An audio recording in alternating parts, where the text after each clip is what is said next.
Call this meeting to order. Please stand.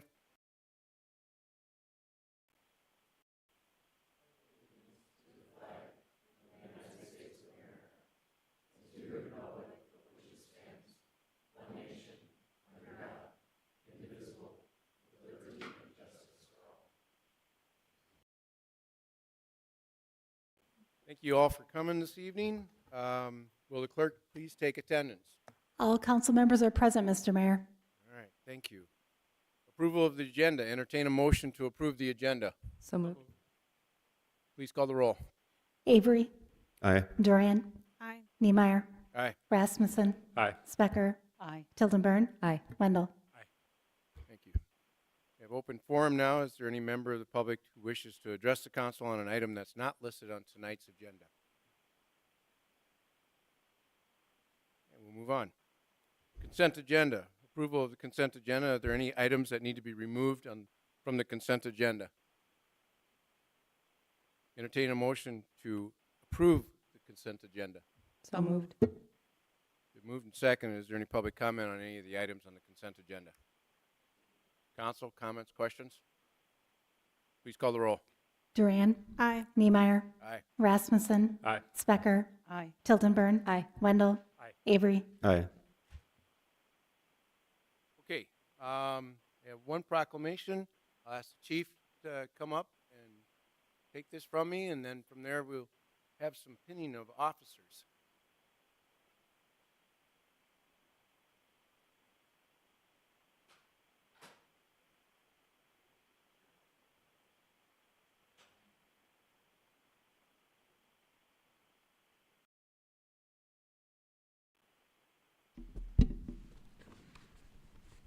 Okay, mayoral proclamation.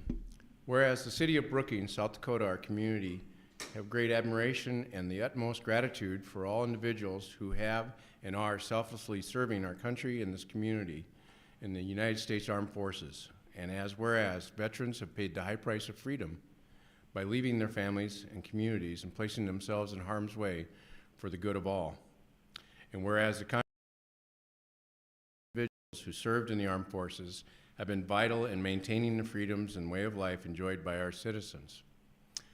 And whereas many individuals in uniform have given their lives while serving in the armed forces, and whereas citizens of our community were wounded in combat and were awarded the Purple Heart Medal in recognition of the meritorious acts of bravery and service to our nation. Now therefore, I, O.P.G. Niemeyer, Mayor of the City of Brookings, State of South Dakota, do hereby proclaim the City of Brookings to be a Purple Heart City.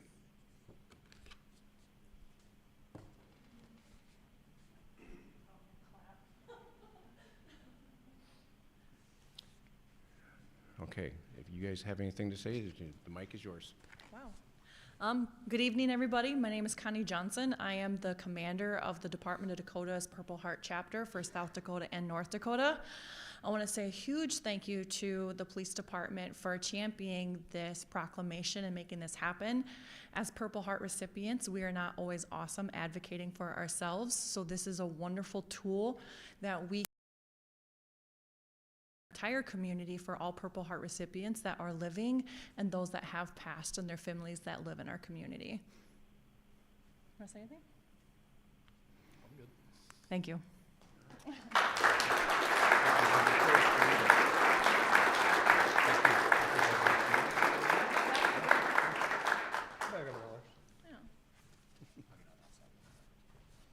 We're not good at this kind of I stuff. know. This is, Sherry, you good?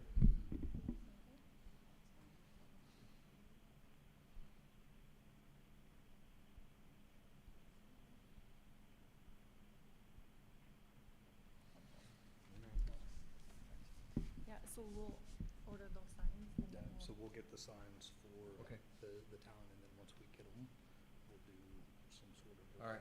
Large city con- You might want to talk to Sherry. Yep. She'll get that handled for you then. Awesome. As to where they Thank you go. very much. Thank you. And then I guess we have pinning of 3 officers. This is always a wonderful time when we have this happen. Chief, you're going to run this for us? Sure, absolutely.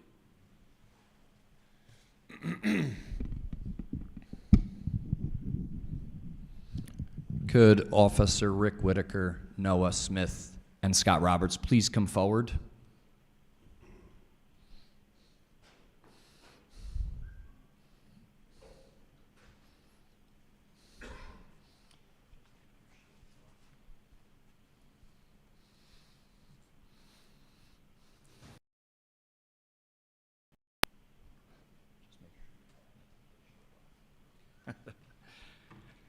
So, Mr. Mayor, council members, city employees, counselor, most importantly, the community, I just want to introduce you to the next generation of the Brookings Police Department. We looked through all of the candidates, and when we did our recruiting for this, we made sure that we looked at being that diverse, inclusive society and community. And you see in front of you that, you know, by average look, you could say, well, there's not a lot of diversity there. But I can absolutely assure you that each three of these candidates that have become police officers in your community bring in a wide berth of diversity in their experiences, where they come from, their educational, family backgrounds, and what they will benefit the community. We have a 20-some-year veteran coming from North Dakota who decided to join our great department to serve you folks because he knows how great Brookings is, and he wanted to bring that experience from North Dakota to the greatest state in the union, which is South Dakota. I do believe it's because the Jackrabbits keep winning the national championship and will probably win again this year. Sorry, Mr. Mayor, I didn't mean to, you know, be a prognosticator. We also have someone that comes from the state of Iowa who worked through the educational society or system under the University Police Department and brings that form of de-escalation and customer service that we sometimes miss in the Brookings Police Department. And then finally, our third one is a young gentleman who has just graduated from SDSU, and he comes from South Carolina, Georgia, but via Kansas to join us in Brookings. Multi-generational, multi-states, great families, great backgrounds that are here to serve you folks and to better the police department. So without further ado, I would like their family members to come up and pin each officer with their badge. This is ceremonial because what it tells the community and you elected officials and city employees is that it's that social contract and that public trust, and it's very symbolic when that badge gets pinned on us that we take it extremely seriously to make sure that every shift that they come on and while they're off duty in your community, that they live up to that contract, that they hold themselves at high standards, and they do the right thing at the right time for the right reasons, even when no one is looking. So if I could have the family members of these gentlemen come forward, please.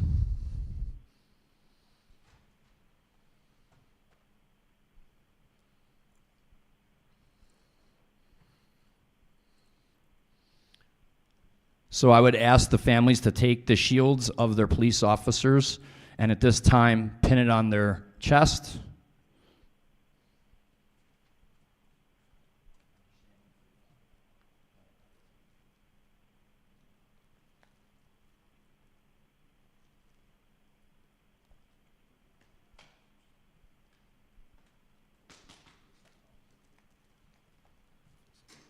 Mr. Mayor, I present the three new police officers and for some words from you as well.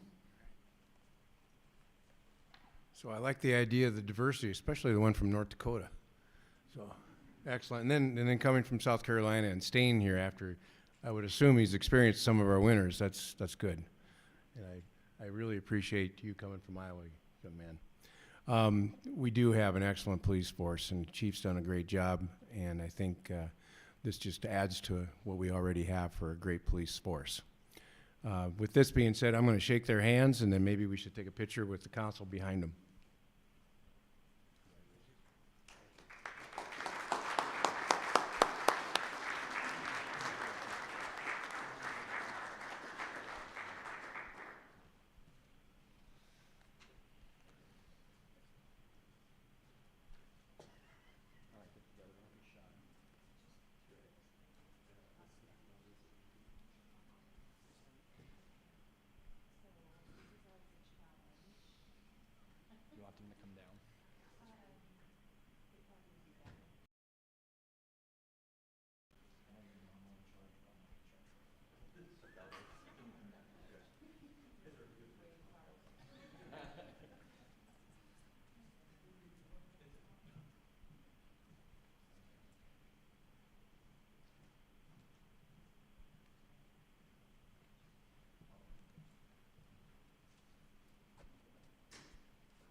Okay, our next presentation is from Jason Merkley, our President and CEO of the Brookings Health System.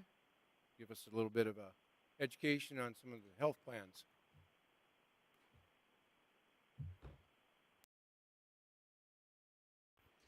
Thank you, Mayor. Thank you, Council and staff.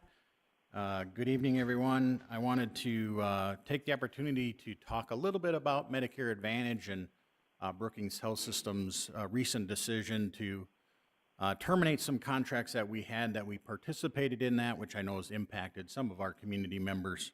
And so with that, I go to the next slide. Medicare Advantage is just a little definition here. Medicare Advantage plans are approved by Medicare but ran by private insurance companies. These companies provide you with similar benefits that you get under Medicare Part A and Part B, and may include some other drug coverage and other benefits included in that, possibly also depending on the plan.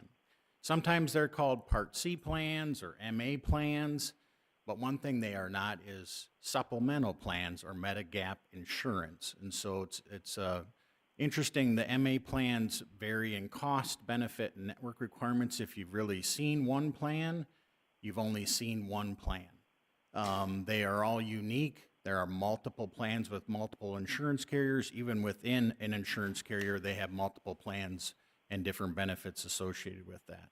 So what we have asked of folks is that you make sure you review and evaluate all the facets associated with the plan and its requirements.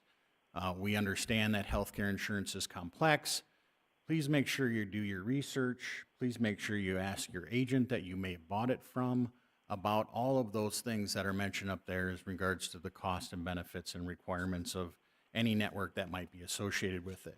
Not all plans have networks. Some have limited access, some don't. And so make sure you understand all of those facets when you go to select that if you're going to give up your Medicare, original Medicare insurance. Next slide, please. I don't want to lump all of the Medicare plans into this because not all plans act and use these tactics. And so I don't want to say that there's a few that maybe are ruining it for others, but that our history and our experience of what we've seen over the past few years, these are the challenges or the tactics that we are encountering within our organization.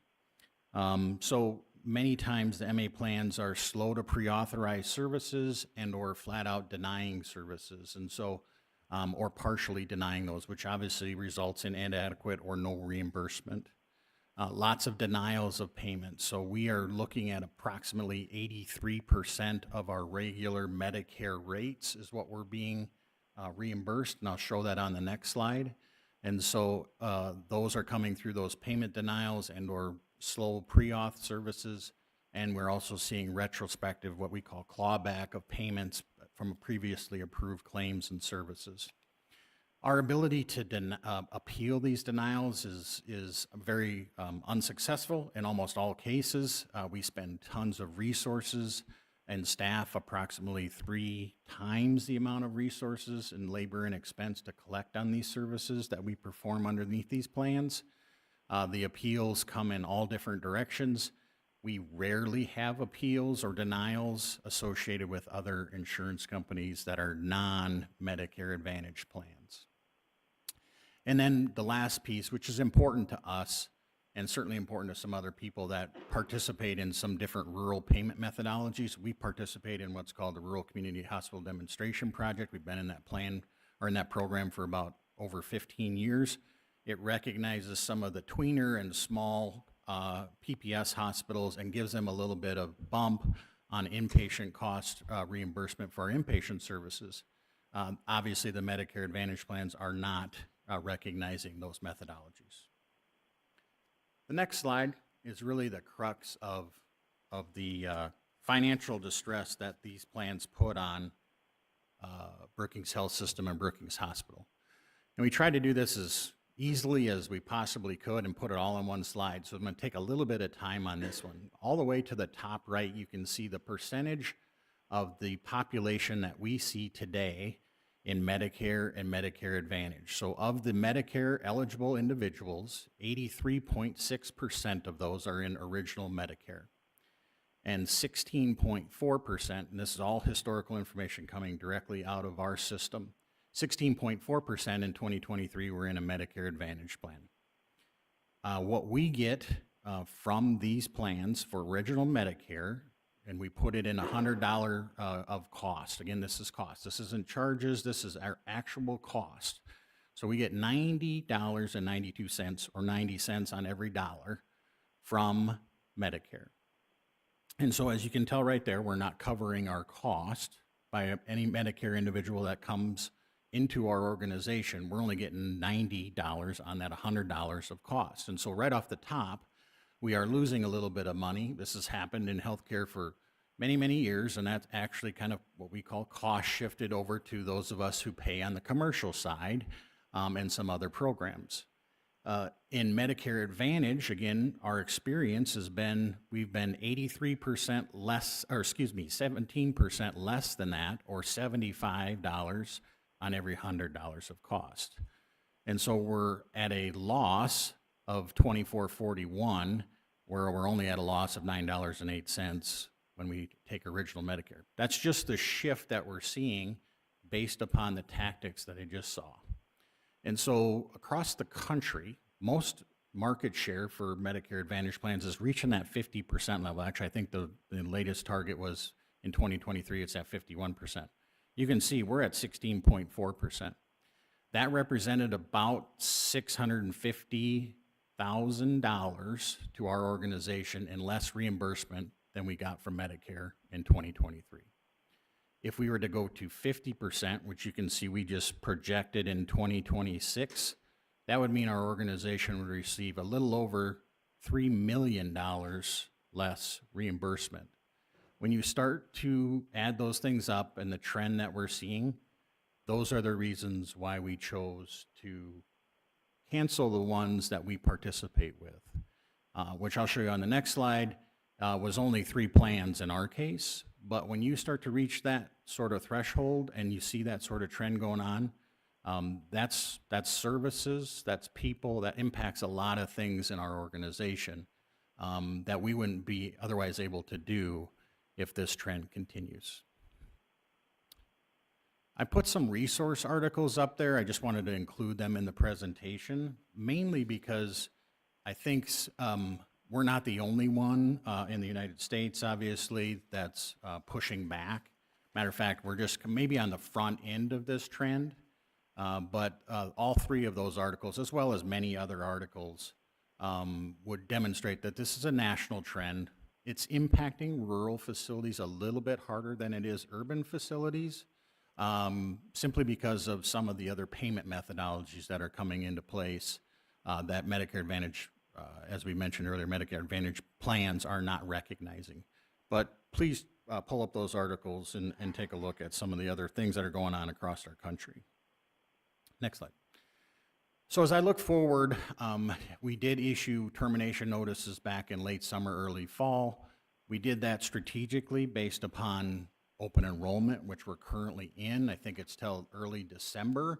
And so those folks that were in some of those plans in which we did participate, which you can see is Humana, Aetna, and Medica, they would have opportunities to be able to sign up for another plan. Again, there are other Advantage plans that have no networks that they could certainly sign up for. Each plan is different, so deductibles are different, the cost, the price, the benefits, all those things are certainly different depending on the plan. That's why it's so important to research that. But we did cancel those and terminate those 3 plans. This, again, is a national challenge for all of the facilities. We do need to see some reform on behalf of Medicare and Medicaid, which is classified there as CMS. I think you'll see that if you look at those resources, that there's lots of rural and urban hospitals that are in the same trend line as ours, that are even in a worse spot than we are today in regards to the risk and exposure that they're seeing financially. Lastly, we're always willing to work towards renegotiation with these plans if they would follow Medicare coverage, billing, and payment rules. And we actually have done that with Medica, so we do participate with Medica. They're going to recognize our Rural Community Hospital Demonstration project payment methodology, as well as follow those rules. And so we've already renegotiated with them, and we're happy to do that with others. I don't see Humana and Aetna coming to the table. They have certainly contacted us, but I don't see that happening with those 2 national payers. But again, others, as they approach us in the future, if they're willing to do some of those things, will certainly be a part of those plans. It's simply a strategy that is hopefully delaying, and we're going to see some reform, hopefully, and by that point in time, we'll be in a better spot. Happy to answer any questions if there are any from council.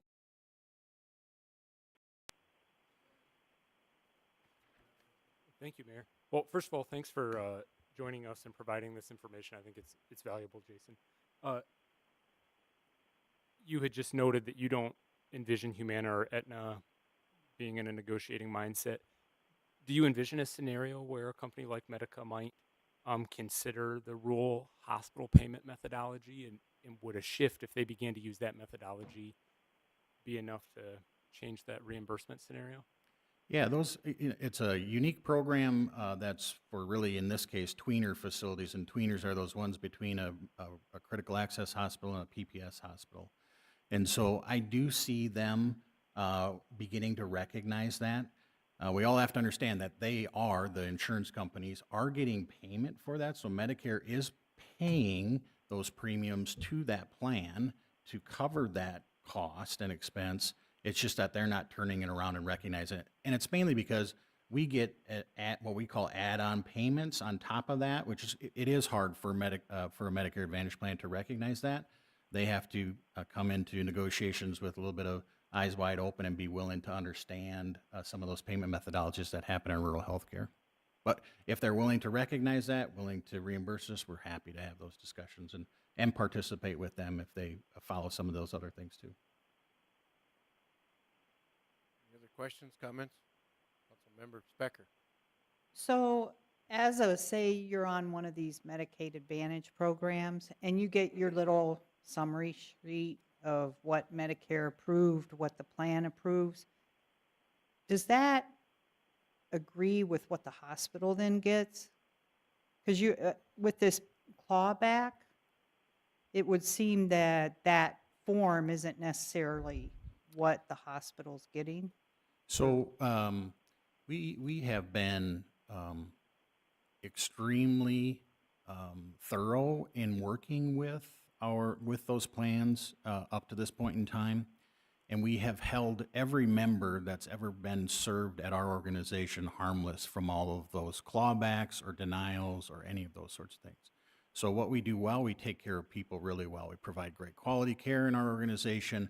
Those members that are in our inpatient unit that are having their services denied by that insurance plan have no idea. They don't see that in the end, they don't understand that, and they certainly don't have any recourse, or we don't take any recourse against them. Now, out-of-network is a little bit different, and so if they're going to come to us and we're not participating in that, then there potentially could be some out-of-network benefits, but also a higher deductibles and some of those sorts of cost share that they may have. And so they'll see some of that come through on their EOB or some of those sorts of things that they may see after the fact. But all those services that are denied by those plans, they're not seeing any of that. We're just eating that on the backside. And I think that a lot of that is not known by the public. Thank you, Jason. You bet. Okay. Thank you, Jason. Thank you. Next up, Michael Garafello will enlighten us.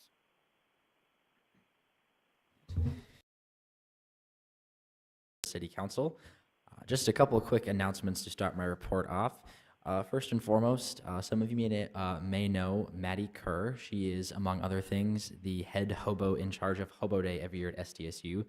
She will be leaving the university next week to begin a position with the Brookings Economic Development Corporation. And while we will miss her very much, we're very excited for her to start this new adventure. So we wish her all the best. And then also my other announcement, this is a fun one. This weekend, I had the privilege to attend former Students Association Government Affairs Chair and Vice President Anna Shane's wedding. So I wish her and her new husband, Tom, all the best as they start this new journey together.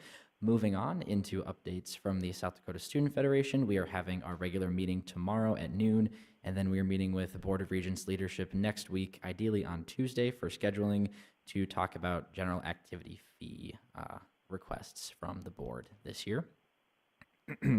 And then moving into updates from the Senate here at SDSU, we passed a couple of commemorations recognizing November as Native American Heritage Month and also as Veterans and Military Appreciation Month. And we are working with our Armed Forces Association for several events they are hosting throughout the rest of November. If you visit our union, you'll see on Main Street near the east entrance of the building a display of a couple flags and a book that just gives you some history about AFA and the military presence at on SDSU's campus. So if you're stopping by the union, be sure to check that out. We also, last week, had our annual drag show. I'm very pleased to say it went off without a hitch, and we appreciate both the security personnel who were there to assist us and all the community members and SDSU students who attended. It was a very energetic and entertaining evening for sure. Moving on, our own general activity fee discussions here at SDSU are wrapping up right now with our survey questions up for final approval. That's a survey that gets sent out to the campus community, hopefully by the end of this calendar year, to gauge what people want to spend our general activity fee dollars on. One of the groups that we are working on with that task force is for mental well-being, so we're talking a lot right now about that. And our mental well-being task force, that's a separate group, also met yesterday morning talking about the planned mental well-being podcast that SDSU is starting. We're going to begin production on that next week and then hopefully start airing the episodes in January. So look out for that if that is something you'd be interested in.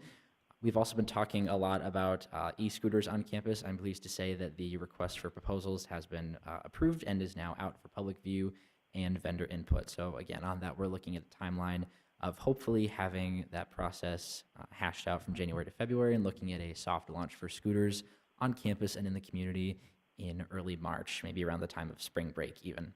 And then lastly, just a couple of housekeeping things. We passed an amendment to our bylaws yesterday. This was an amendment that I carried to codify that the Students Association Senate is nonpartisan in nature. We got unanimous support on that, which was nice to see. And then at the meeting before our meeting yesterday, our former diversity chair, Azadi Castillo, resigned from her position, and we swore in our new diversity chair. And she had her first full meeting last night. That'll be Chloe Wisser, and we're very excited to get to work helping her set up in that position this year. And if there are any questions, I will answer them, and if not, I am actually going to a diversity and inclusion meeting in about 1 minute, I think. So if there are any questions, I'll be happy to answer those Thanks, for you. Michael. Any questions? All right, thank you very much. All right, item 6E, City Council ex officio reports. Council Member Avery or Rasmussen, do we have a report for BMU? We do. Board, they discussed a new marketing and communication strategy with an outside firm that they're bringing in just to kind of help inform the Brookings community about what it is BMU does and kind of their mission behind it all. They also approved their 2024 budget, and as part of that, discussed and approved various rate changes for water and wastewater.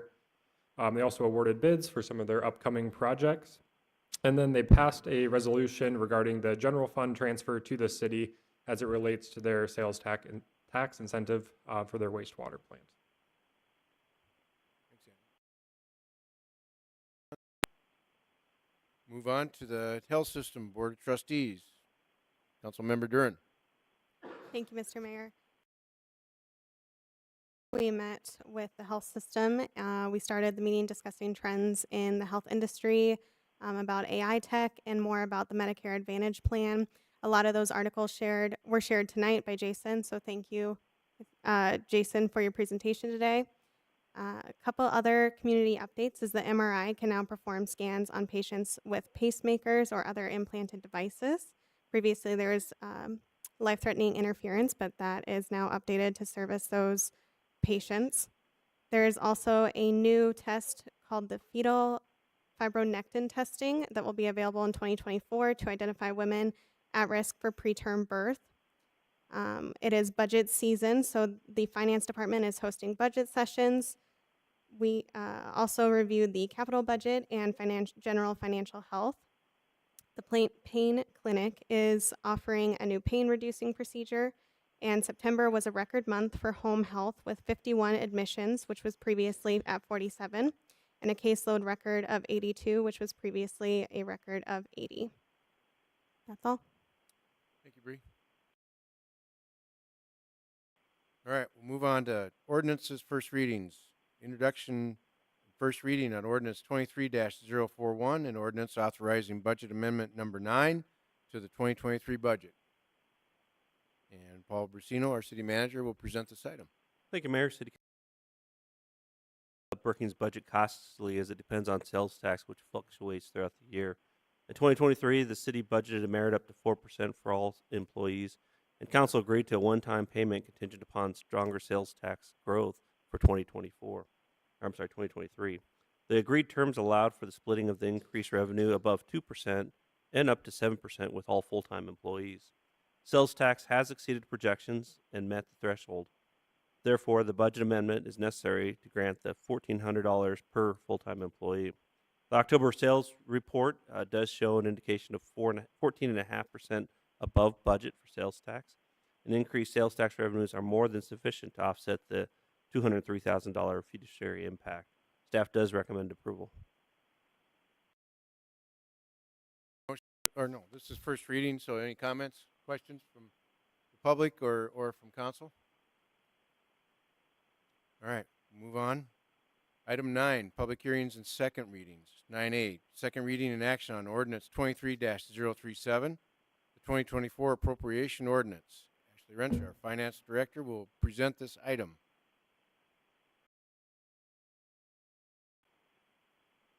Good evening, Mayor and members of the council. This is the second reading of ordinance 23-037, authorizing 2024 budget appropriations. Long, and beginning in June, the budget team met with each department to develop and review the budget. From there, the team prepared for the 3 workshops that were held in September and October. Also in September, we brought the property tax levy ordinance to the council, increasing property tax by almost $180,000 from last year. And we completed the first reading of the budget ordinance at our last meeting on October 24th. That brings us to tonight with the second reading, as well as the adoption of the 10-year capital improvement plan and the adoption of the consolidated fee schedule. The 2024 budget is aligned with the council's strategic objectives of sustainability, service and innovation excellence, safe, inclusive, and connected community, fiscal responsibility, and economic growth. And this budget serves as a policy tool, operations guide, financial plan, and communications device. The 2024 budget shows an increase of approximately $8.6 million over 2023, and as you can see, a large portion of this increase is in the enterprise funds. This includes some significant capital expenses in the solid waste collections and landfill in accordance with the solid waste master plan, as well as the water source improvements at the golf course. As I said on the previous slide, the budget is up over $8 million from last year, and the budget is balanced, meaning that revenues coming in match expenditures going out.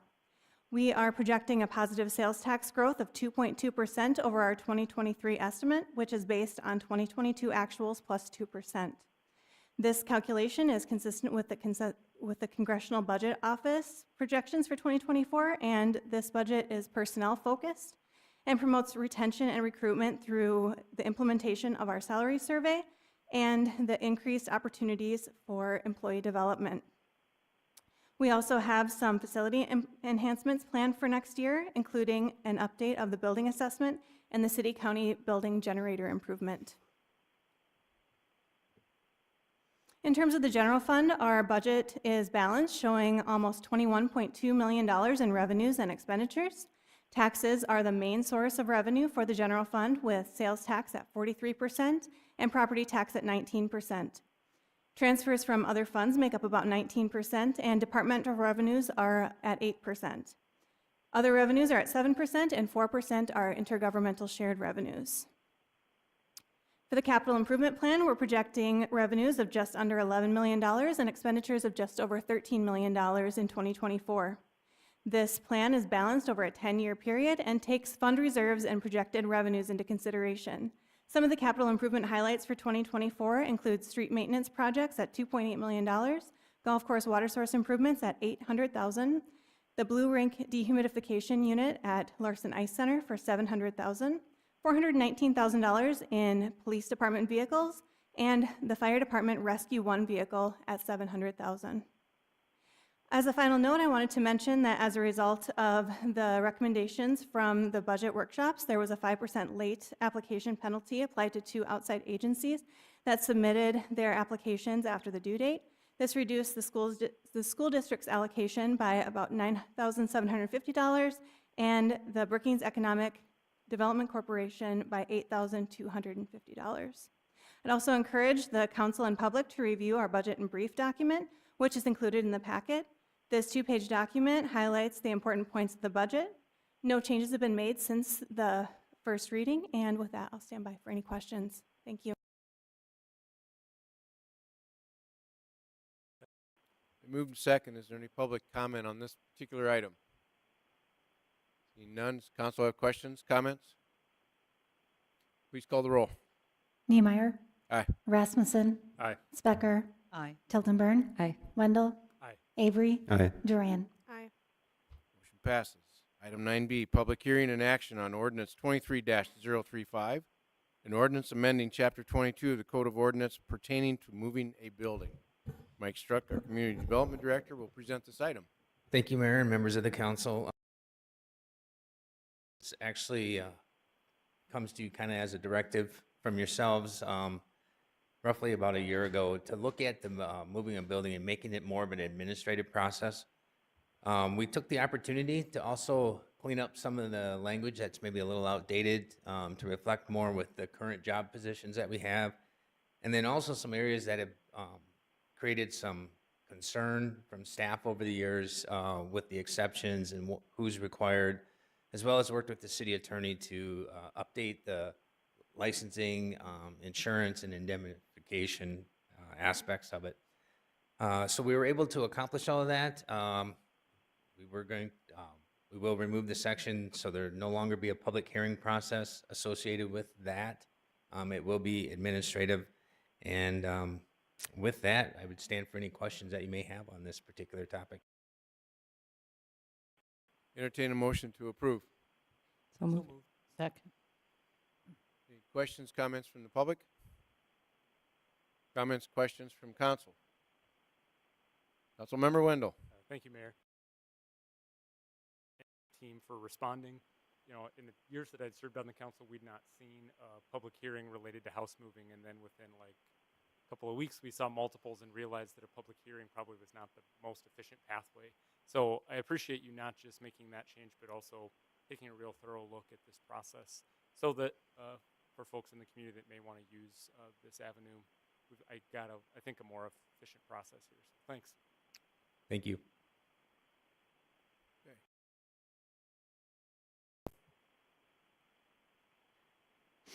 Rasmussen. Aye. Specker. Aye. Tildenburn. Aye. Wendell. Aye. Avery. Aye. Duran. Aye. Niemeyer. Aye. All right, move on to item 9C, public hearing and action on ordinance 23-036, ordinance amending Chapter 94, Article 4, Section 94-131, Section 94-132, Section 94-136, Section 94-137, and Section 94-161 related to public transportation facility as allowable use. Thank you, Mayor and members of the council. 23-036 is part language and introduction of new language. And so I'll start first with the existing language. A public transportation facility is currently allowed in the B1, B2, B3, and B4 zoning districts. When we went through the process of looking at adding it into the I1, the I2, and the I1R, the Planning Commission had some discussion and concern. Typically, these types of facilities are rather large, and knowing that the B1 and B2 are smaller, typically smaller lots, and didn't feel that maybe those types of uses were appropriate in those B1 and B2 zoning districts. To make it a permitted special use and put a cap on the square footage of the facility that could be located in the B1 and B2. It would still allow for the transfer of people between modes of transportation, i.e. like a bus shelter, which would fall within the public transportation facility definition, but it would prevent the storage of vehicles in those facilities. That's the amendment part of the ordinance. The new part is adding public transportation facility as a permitted use in the I1, I2, and I1R zoning districts. And primarily, there's an opportunity for one of our nonprofits to acquire a facility in one of these zoning districts. Typically, when you look at a public transportation facility, when you're looking at the housing of those buses and those vehicles, you need large buildings, clear span, and those are most easily found and identifiable in the industrial districts due to larger lots, and they would fit in nicely based on mass and scale. With that, it does come to you as a unanimous recommendation from the Planning Commission, and I'd stand for any questions you may have. Approve. So moved. Second. Is there anybody in the public that would like to comment on this item or ask a question? Council members, comments, questions? Please call the roll. Specker, Aye. Tildenburn, Aye. Wendell, Aye. Avery, Aye. Duran, Aye. Niemeyer, Aye. Rasmussen. Okay, item 9D, public hearing and action on a temporary alcohol application from St. Thomas Catholic School to operate within the city of Brookings, South Dakota, and I'll let Bonnie explain the rest. Mayor and council members, this is a temporary alcohol application for the 4th annual Winter Gala and Grand Auction, which takes place at the St. Thomas More Catholic School. This is the annual fundraiser for them. All required temporary alcohol paperwork has been submitted and approved. Megan Kelly, the event coordinator, is present. If the council has any questions for her, staff recommends approval. Thank you. Entertain a motion to approve. So moved. Second. Been moved and seconded. Is there any public comment on this item? Not? Does the council have any questions, comments? Please call the roll. Tildenburn. Aye. Wendell. Aye. Avery. Aye. Duran. Aye. Niemeyer. Aye. Rasmussen. Aye. Specker. Aye. Okay, item 9E, public hearing and action on annual liquor and wine alcohol license renewals for establishments which have failed an alcohol compliance check within the past 12 months. Bonnie, our city clerk, will present this item. Mayor and council members, the Brookings Police Department conducts regular alcohol compliance checks throughout the year. This is stated in state law. The 4 following establishments have had a violation in the last 12 months. That would be Applebee's, Buffalo Wild Wings, Hy-Vee Food Store, and Park Hospitality. State law requires the alcohol license renewals for those failing a compliance check to be conducted via public hearing and council action. All state requirements related to the compliance check have been conducted and finished through the State Department of Revenue office. We do have representatives this evening from 3 of these businesses. If you have any questions for them, Applebee's apologizes, but they were not able to be here tonight, and they wanted me to share with you a statement. They say this is the first violation for the location in Brookings. Their on-site store management and corporate office takes the offense very seriously. They want you to know that this, in specific to this incident, the employee is no longer employed at the restaurant. The employee was put on immediate suspension from work, required to complete some additional training, and the employee chose to leave. Store-wide, they are looking for some additional state-required training. They can do ServSafe or TAM. South Dakota Department of Revenue has some additional trainings also available on their website. But Applebee's is very concerned about this and are taking some actions. If you have questions that you would like to ask the other establishments, they all have representatives available in the office. Staff does recommend approval of the license issuances. Thank you, Bonnie. Entertain a motion to approve. So moved. Second. Moved and seconded. Is there anyone from the public that would like to make a comment on this item? Council got comments, questions? Please call the roll. Wendell? Aye. Avery? Aye. Duran? Aye. Niemeyer? Aye. Rasmussen? Aye. Specker? Aye. Tilton Burn? Aye. Okay.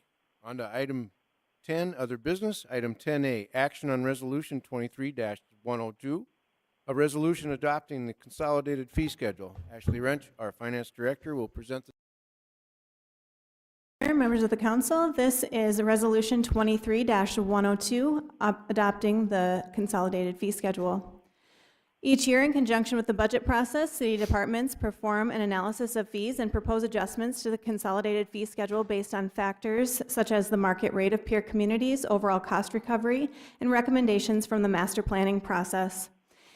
Included in the packet is a detailed listing of these changes and a clean version of the proposed consolidated fee schedule to be effective January 1st, 2024.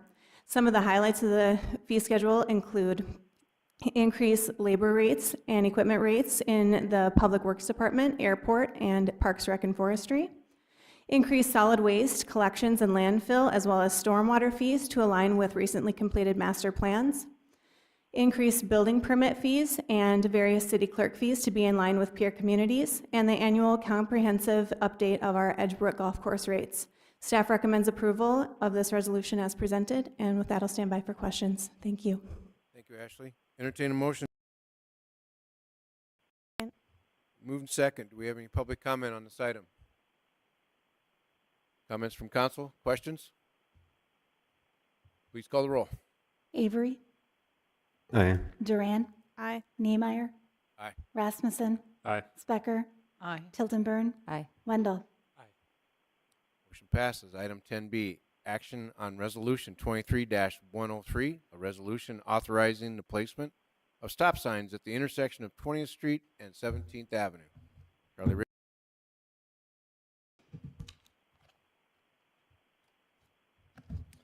Good evening, Council. I'm here tonight requesting approval of Resolution 23-103 for authorizing the placement of stop signs at the intersection of 20th Street South and 17th Avenue. This intersection is currently controlled by a temporary four-way stop control due to the construction on 20th Street South, but is scheduled to revert to a two-way stop once construction is completed. Due to the significant amount of growth south of 20th Street South over the past decade, navigating this intersection as a two-way stop control has become challenging. Public Works hired HDR Engineering from Sioux Falls to examine whether a four-way stop for this intersection was warranted. They concluded in the report that's included that although traffic counts did not support a four-way stop, sight distance issues and pedestrian crossing challenges at this intersection warranted a four-way stop at this time. Public Works agrees and recommends approval of this resolution. Thanks, Charlie.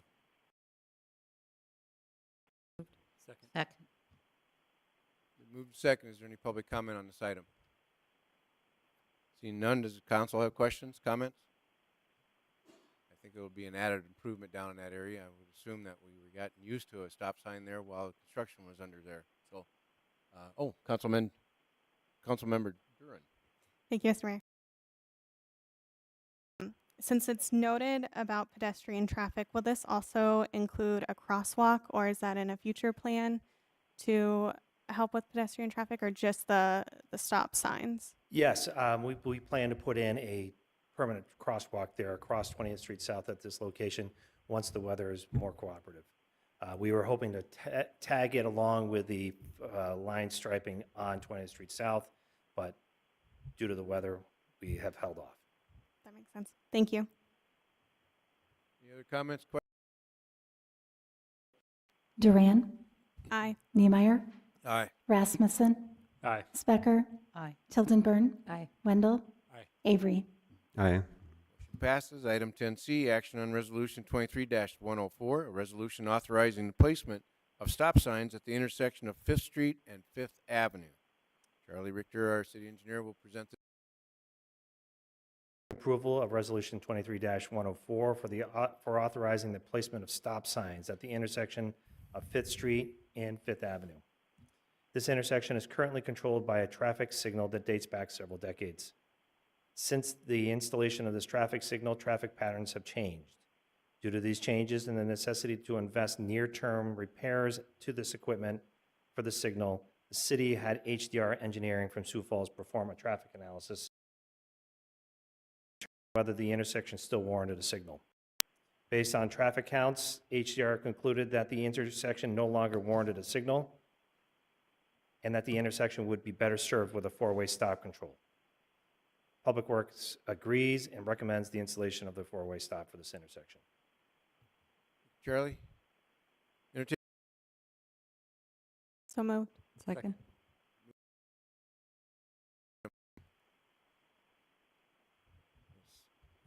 Public comment from, or I should say, comments from council. Questions?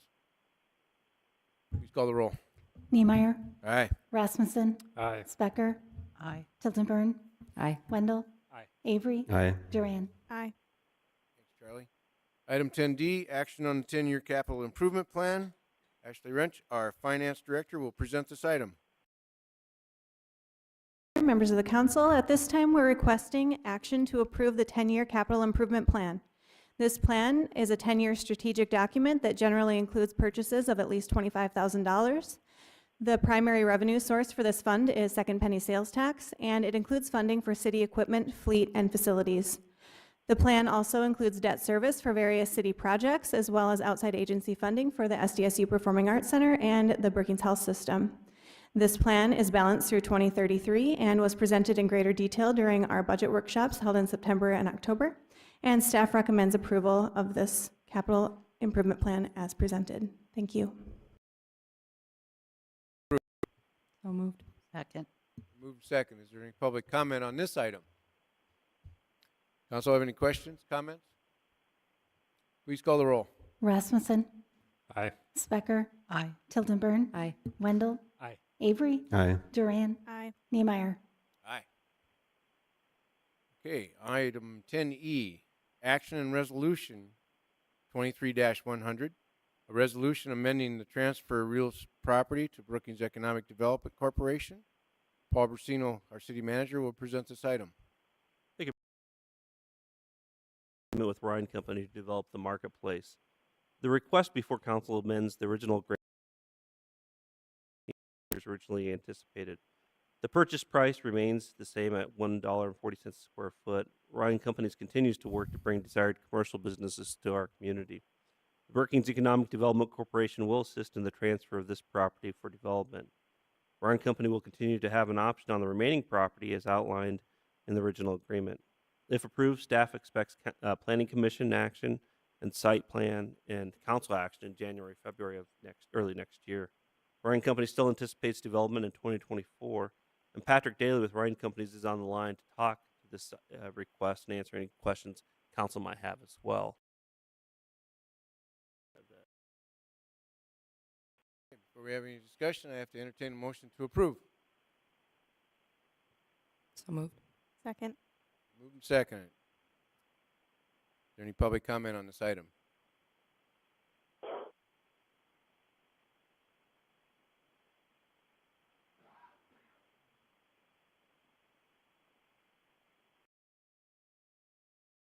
Mr. Mayor, can you guys all hear me? Patrick, it'll be just one moment and council will call on you. Great. Good evening, members of the council and Mr. Mayor. My name is Jacob Mills. I'm with a local real estate development company here, Mills Development. Been here in the city my entire life. I just have 4 minutes or so of a couple of things I'd like to make points on. my ask of you tonight is that you table this measure and just take a pause to consider a couple of things that I'm going to share with you and provided some information on. Specifically, I'd like you to consider potential clawbacks because of the change of selling only the frontage land and not the back primary land, which was the original intent of this agreement. The original intent of this agreement was a large anchor store with ancillary retail, and what you're getting is only the ancillary retail and not the anchor.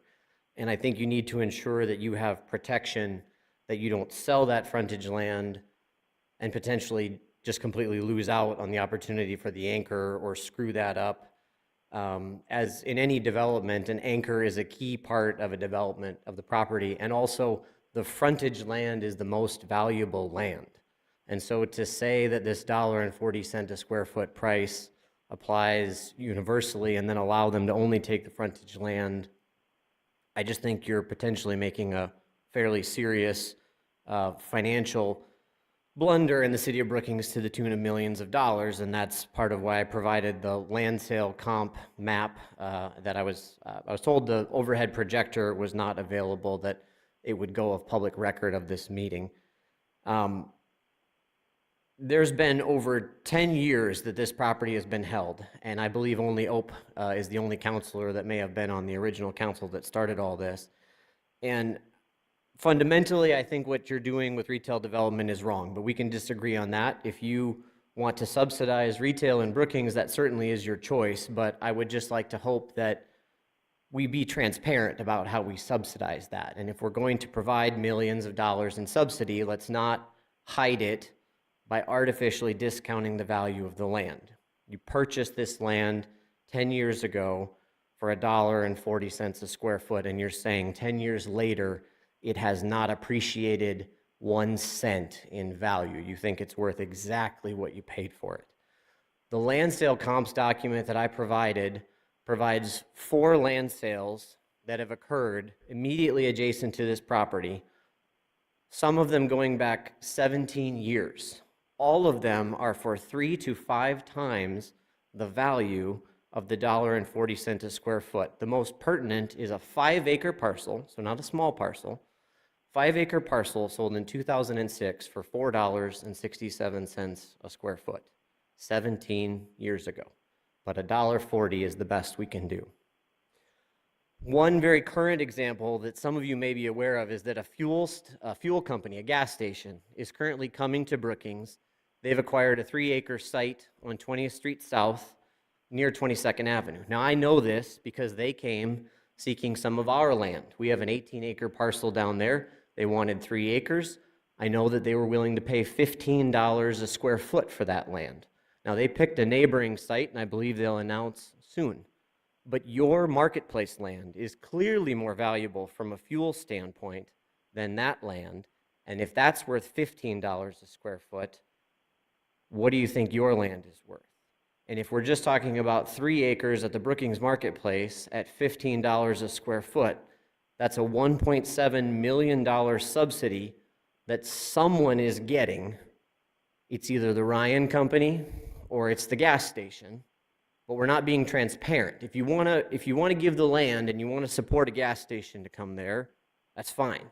I'm sure the Ryan Company will get a gas station. It's about the easiest possible thing you could get on an interstate exchange and Highway 14. But I'm telling you, you're leaving millions of dollars of land value on the table at $1.40 a square foot. And I would just ask that you be careful and take a moment, table this, consider the land sales that I've provided, ask a few questions, and see if this is truly the best that you can do. Because without the anchor, these other small entities that they're providing aren't providing new products and services in our community. They're going to be selling the same things that other businesses are already serving in town. And so I know we're trying to generate more retail sales tax dollars. I know that matters.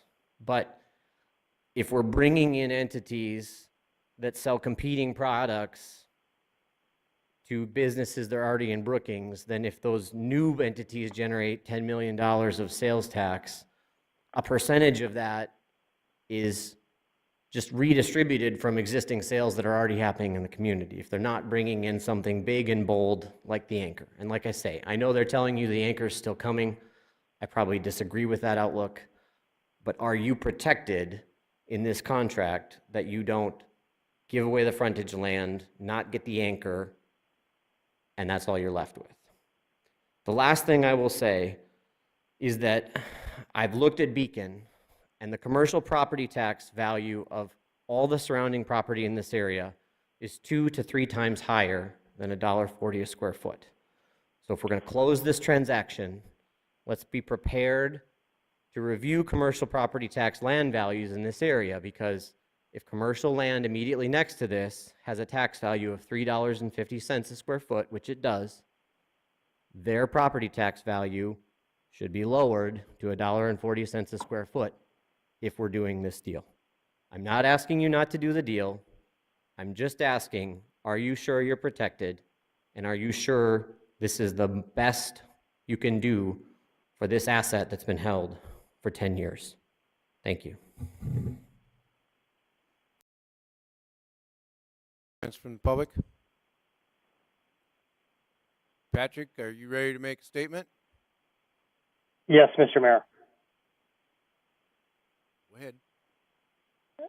All right. Again, my name is Patrick Daly. I'm with Ryan Companies, Vice President of Real Estate Development. Thank you, Mr. Mayor and council members, for the opportunity to speak here tonight. Also, thanks to Paul, Mike, Ryan, and the rest of the city staff for all their help in getting to this point. As Paul explained, we're back in front of you tonight with a request to extend the initial due diligence period under the PSA. The reason for this request is related to the change in our development plan, which the community is all aware of, and a pivot from the anchor tenant we were previously working with. Like council, the news of the anchor tenant electing not to move forward with the project came as a surprise and, frankly, disappointment to all of us. Since our anchor tenant decided to not move forward with the project, Ryan Companies has been hard at work on an alternative development plan that allows Ryan to do what we had promised the community to do, which is finish what we started and deliver Brookings a retail anchor project that the community can be proud of for this generation and other generations to come.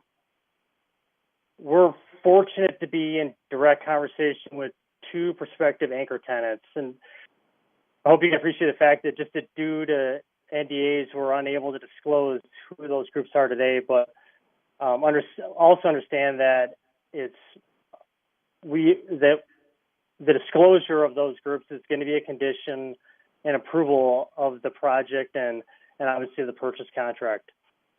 You'll note in the PSA, as Jacob had mentioned, that there was a reduction to the proposed land area that we're proposing to buy in the initial phase, which is approximately 10 acres. But keep in mind, this is merely the first phase, and our plan is to develop the site in its entirety. Jacob mentioned, obviously, the land base is the $1.40, which for anybody that does what we do is a basis that allows development to be more attractive. But I hope it's important, I think it's important that all of us to recognize the fact that there is a significant cost to remediate that property. And there is some major offset improvements. An investment has to be made by us in order to put this land in production. So it's not as if the $1.40 is the basis. It's really $1.40 plus all the costs to bring those pads into a developable condition, in addition to those offset improvements. Recognizing that there might be tools to be able to help those offset improvements, such as TIF, but all of that is going to be pending our ability to put the land in production and generate some tax value, which is kind of the pressure that we've got to be able to move as fast as possible. Our hope is to again work with our retail tenants on the overall site plan and be in a position where we can be back in front of your development review team as soon as possible. My sense is, just given that we're turning the corner to the holidays, that we'd be back in front of them shortly after the first year and quickly start working through the city approval process with the goal of beginning construction hopefully by next summer. I'm available to answer any questions there, but I'm hoping we can get your consent tonight. And again, please look at this project as, and the initial phase being the first of multiple phases, not of us just buying 10 acres and then not proceeding with developing the balance of it. Thank you. Any other public comments? Council have questions, comments?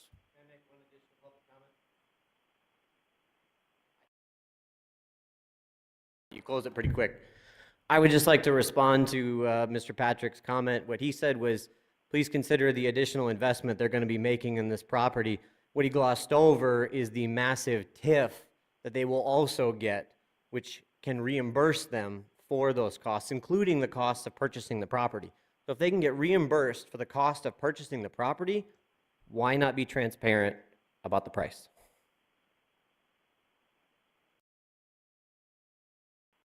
Comments from council? Questions? I'll go You want to make a comment comment? a little bit. As long as we're being transparent, there are TIF that is utilized by other developers to bring down the overall cost of infrastructure. Jacob Mills, who came up before you tonight, has such a TIF to help write down the cost of infrastructure. Didn't talk about the price per square foot there. What I will tell you is, doing our due diligence as a city, we have done analysis on what the cost of this site is and what the cost of this infrastructure is as well. It's substantial to develop this large of a site. So as Patrick from Ryan Company talks about the cost of $1.40 per square foot, that's the initial cost. On top of that, you have a substantial amount of investment in infrastructure that needs to be offset and needs to be dealt with in order to fully develop this site. Mr. Mills is right. It takes time to develop these sites. I think this one's been in the works for, what, 15 years? Is that what I heard mentioned earlier? It's going to take time, but you need to take the time to get it right. One of the things I would like to comment is that the council here is in the driver's seat. The council makes the determination whether or not they approve the anchor tenant, whether or not it's something that this community truly desires. And moving forward with the option to sell the rest of the land, the council is always going to be in the driver's seat. And that's the way in which we structured the agreement.